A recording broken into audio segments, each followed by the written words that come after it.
मैंने चंद दिन पहले फेसबुक पे एक छोटा सा मैसेज देखा था भारत के एक फौजी का, और मुझे बहुत दुख हुआ उसकी बातें सुन के। मैं सिर्फ एक दो बातें कहना चाहूंगा मोदी सरकार साहब से और वो जवान से। एक तो आपको खाना पूरी तरह मिलता नहीं है और आप चले पाकिस्तान के साथ मुकाबला करने के लिए और पाकिस्तान को नेस्तनाबूद करने के लिए। ओ भाई अपने मोदी सरकार से इतना तो पूछ लो कि सारी जिंदगी वो चाय बेच बेच के आज अगर आपका प्राइम मिनिस्टर बन गया है तो आप उसकी बातों में आ रहे हो, ठीक है।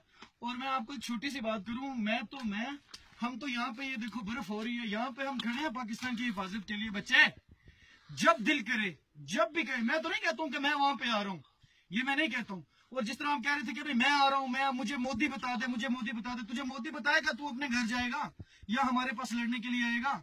हमें बच्चे इजाजत लेने की जरूरत नहीं पड़ेगी। जब कभी हमारे मुल्क पे किसी की तरफ से आंच आने की कोई हुई ना तो हमें किसी से इजाजत की जरूरत नहीं पड़ेगी। मैं तो क्या, जब हमने ये कुत्ता भेज दिया ना, ये कुत्ते को देख लो, इस कुत्ते को भेज दिया ना तो आप लोगों के लिए ये कुत्ता ही काफी है भाई। मेरे आने की या हमारे किसी फौजी के आने की जरूरत